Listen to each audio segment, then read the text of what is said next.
Bonjour à tous, cette semaine dans Tour d'Honneur, nous sommes en Eure-et-Loire chez un cavalier bien connu des terrains de saut d'obstacle puisqu'il s'agit de Jérôme Murel. On parlera avec lui de ses installations, de son écurie, mais aussi de Home de Pontual, un étalon que l'on trouve très prometteur au plus haut niveau. Mais avant d'aller voir Jérôme Murel, direction l'Allemagne et Lumülen où vont se dérouler au mois d'août les championnats d'Europe de concours complet. Ce week-end, il y avait un CCI 4 étoiles, répétition générale.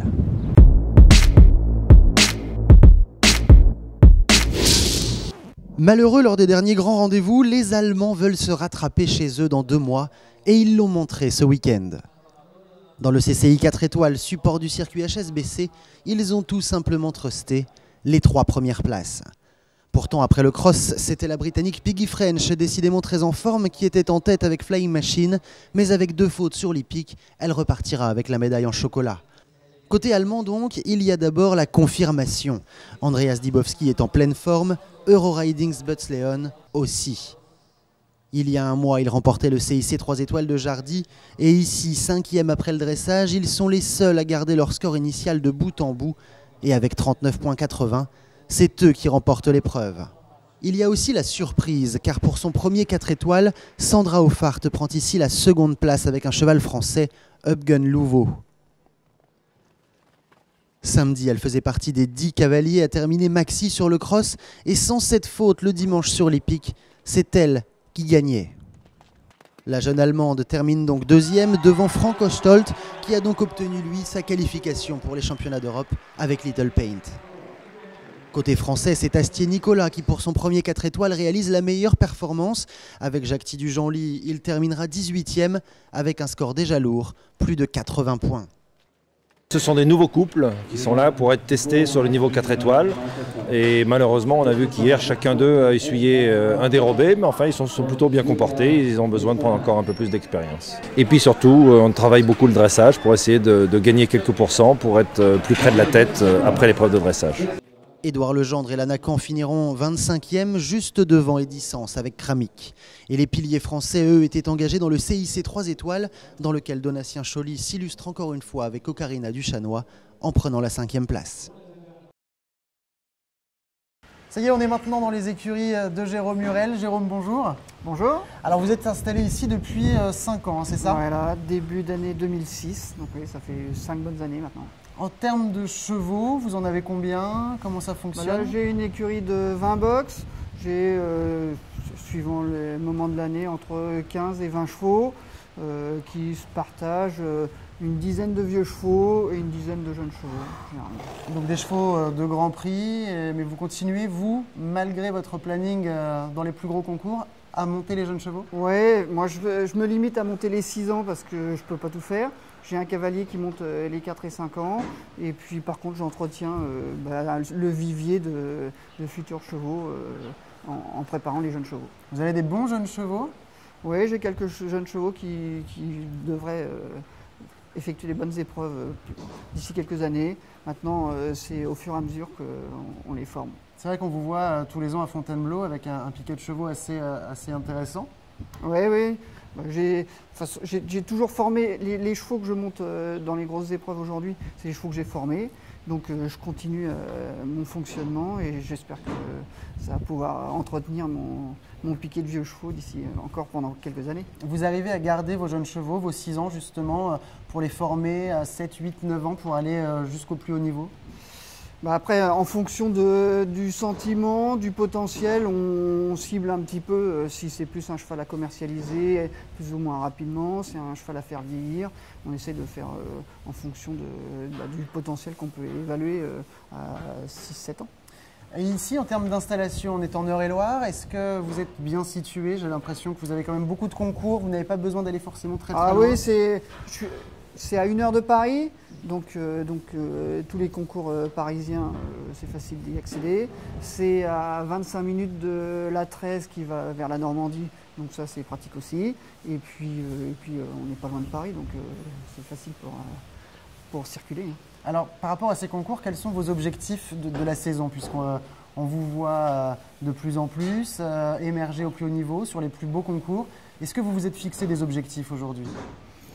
J'ai pas d'objectif, c'est-à-dire que mon cheval de tête n'a que 9 ans, donc j'avance dans la formation et dans l'expérience. Là, il commence à sauter du Grand Prix 5 étoiles, donc on est déjà bien avancé dans la formation. Mais après, c'est lui qui me dit si je peux continuer ou si un petit peu, faut que je prenne plus mon temps.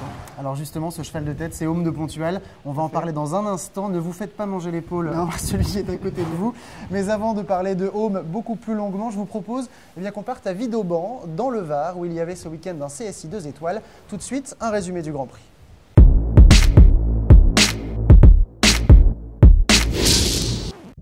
Après Cannes et avant Monaco, quelques cavaliers avaient décidé de continuer de profiter de la douceur méridionale en allant passer un week-end dans le Haut-Var. C'est le cas par exemple de Harris Molders, mais pas question de farniente dès qu'il s'agit d'un barrage. Le Néerlandais tête de série numéro 1 du concours prendra la 2e place du Grand Prix associé à Exquise Powerfait. Sur le podium, il sera entouré de 2 Français, Olivier Perrault 3e avec Wata, et Stéphane Lafouge qui remporte donc ce Grand Prix associé à Pontiac avec plus d'1 seconde d'avance sur son premier poursuivant. Stéphane Lafouge.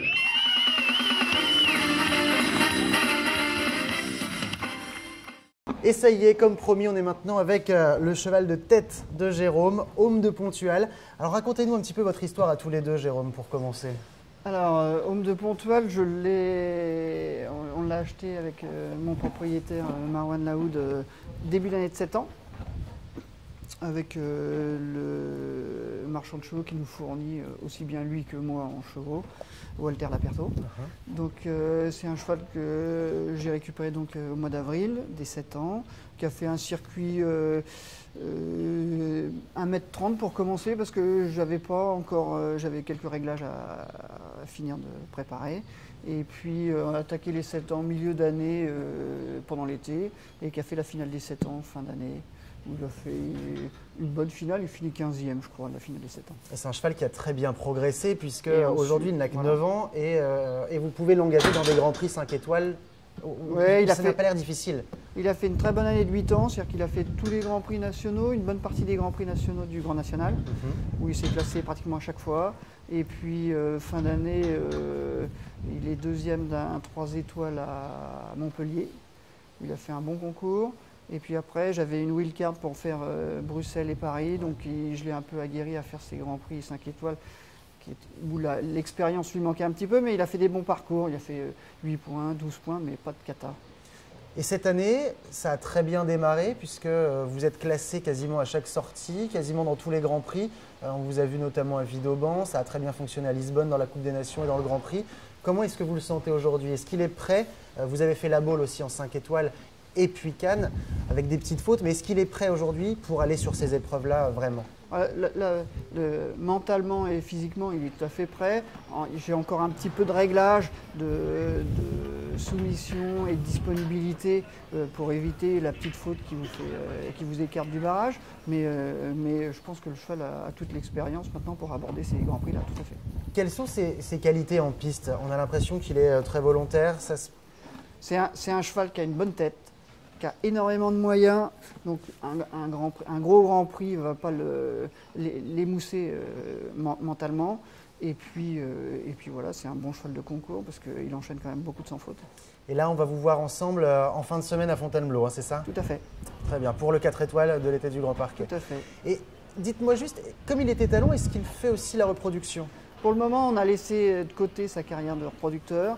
Je pense que de concert avec le propriétaire, on va voir si on le fait prélever l'hiver prochain pour éventuellement le distribuer l'année prochaine. D'accord.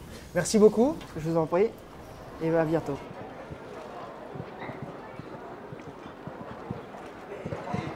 Ouais, pourtant, à part le double, hein. Et puisque Homme, dont on vient de parler avec Jérôme Murel, est un étalon, eh bien je vous propose qu'on s'intéresse maintenant au concours étalon. Il y en avait un ce week-end à Saint-Lô. Alors comment ça se passe et surtout à quoi ça sert? Élément de réponse avec Éric Fournier.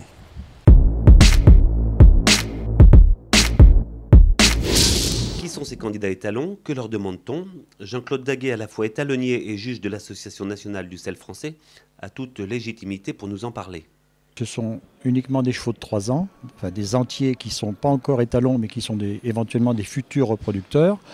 Et le but de cette manifestation, c'est de qualifier les meilleurs, qui termineront par une finale qui aura lieu en octobre et qui réunira les 100 meilleurs selles français de la génération qui auront été sélectionnés dans toute la France. Ces chevaux-là sont tous bien nés, ont un bon pédigré, un assez beau modèle, et les meilleurs, bon, ils sont sélectionnés ils sont jugés par des juges experts qui sont des personnes très expérimentées. Ils sont jugés sur 3 ateliers, à la fois le modèle, le saut en liberté et le saut monté, plus la présentation des allures, des 3 allures, trot, galop et pas monté. La race s'améliore dans le bon sens puisqu'on ramène des chevaux à la fois plus près du sang. Par exemple, on cherche des chevaux qui ont un bout de devant, c'est-à-dire une encolure mieux orientée, plus flexible, plus disponible. On cherche des bons dos, des chevaux avec une bonne locomotion. Et le fait de les voir sauter en liberté et sauter, monter sur quelques obstacles nous donne une indication de l'aptitude ou de la capacité au cheval à passer à certains caps. L'émission touche à sa fin, j'espère que cette rencontre avec Jérôme Hurel vous aura intéressé. Et ce week-end, vous avez rendez-vous sur le port de Monte-Carlo pour la 5e étape du Global Champions Tour. Ou bien, on en a parlé avec Jérôme, à Fontainebleau sur le Grand Parquet pour le CSI 4 étoiles de l'été du Grand Parquet. On sera d'ailleurs à Fontainebleau la semaine prochaine. D'ici là, n'oubliez pas la page Facebook de l'émission. Je vous souhaite une très bonne semaine et on se quitte avec le zapping. Ciao.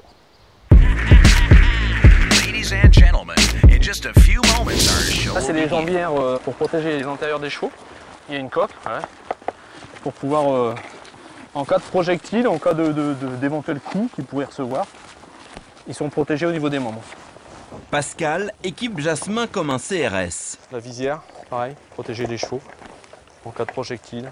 Le cheval pourrait se retrouver face à des supporters agressifs.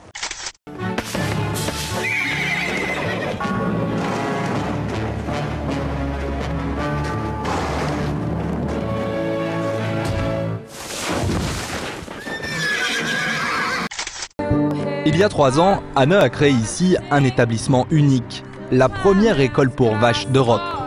Attention, son projet est très sérieux et fonctionne. Cette jeune Allemande, mère de 2 petites filles, apprend à qui veut comment monter un bovidé. Golden Lilac monté au millimètre par Maxime Guillon qui est resté dans le rail, qui n'a pas fait un pouce de centimètre en plus. Cette Golden Lilac reste invaincue aujourd'hui.